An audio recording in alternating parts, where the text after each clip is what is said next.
बुंदेलखंड राज्य निर्माण को लेकर के बुंदेलखंड में गांव-गांव पांव-पांव यात्रा का आयोजन किया गया। इस यात्रा को फिल्म जगत के मशहूर एक्टर राजा बुंदेला के द्वारा आयोजित किया जा रहा है।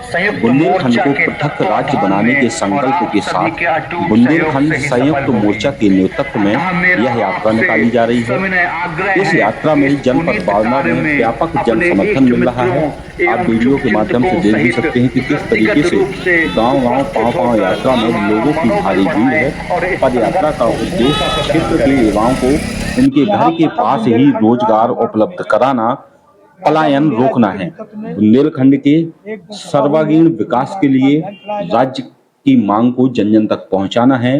पद यात्रा का नेतृत्व फिल्म अभिनेता एवं बुंदेलखंड राज्य आंदोलन के प्रमुख चेहरा राजा बुंदेला, डॉक्टर आश्रय सिंह, जयराम सिंह सह नेतृत्व के रूप में सक्रिय है। नीरज निगम यात्रा प्रबंधक के रूप में अपनी टीम के साथ पदयात्रा की व्यवस्था संभाल रहे हैं। आज यात्रा के तीसरे दिन बांदा जिले के बबेरू में ऐतिहासिक रामलीला परिसर से पदयात्रा आगे बढ़ी। चल रहा है आज किस प्रकार का कार्यक्रम है और कहाँ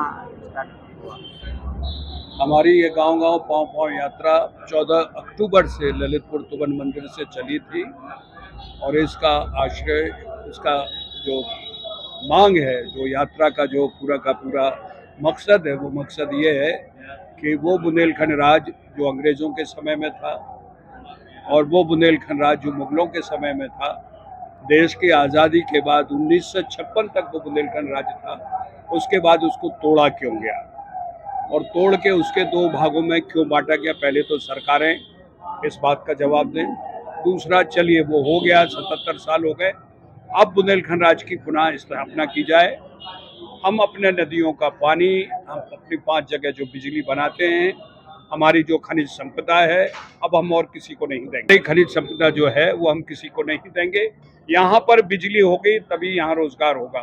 हमारी बिजली बाहर जाएगी तो यहाँ कोई रोजगार नहीं आएगा, कोई न कारोबार आएगा, तो हमारे लोगों को बाहर पलायन जाना होता है। इसीलिए सबसे पहले 67% जो बुंदेलखंड में पलायन है उसको रोकना है।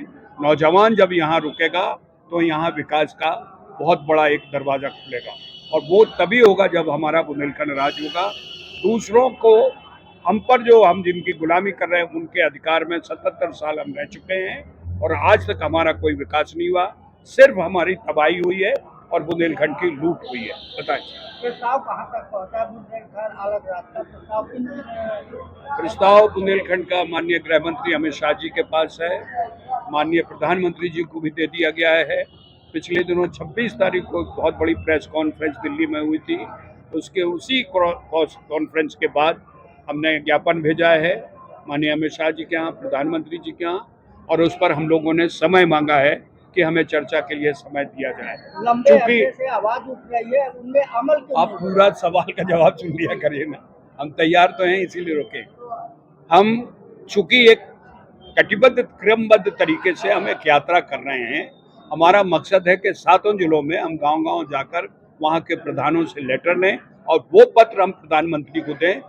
जो प्रधान गांव का लिखेगा कि माननीय प्रधानमंत्री जी, हमारा गांव फला फला गांव ये मानता है कि अब बुंदेलखंड राज बनेगा, तो ये 7 जिलों की यात्रा के बाद हम लोग रामलीला मैदान में या हम लोग वहाँ पर तालकटोरा ग्राउंड में एक 5-10 हज़ार लोगों के साथ मिलकर हम वहाँ पर एक बहुत बड़ा प्रदर्शन करेंगे। इसमें दिल्ली के भी बुंदेलखंड वासी शामिल हैं, जिनके साथ हम लगातार छोटी छोटी सभाएं कर रहे हैं, उनको जगा रहे हैं। चूँकि आपके संज्ञान के लिए बता दूं, 10 लाख लोग दिल्ली में हैं जो एनसीआर और दूसरी जगह पे हैं जो प्योर बुंदेलखंडी है, तो हम उनको जगा रहे हैं और इस लड़ाई में जो हमारी आपकी लड़ाई है उसमें उन्हें शामिल कर रहे हैं। बताइए। अपने क्षेत्र की अन्य खबरों को देखने के लिए चैनल को सब्सक्राइब, लाइक जरूर करें।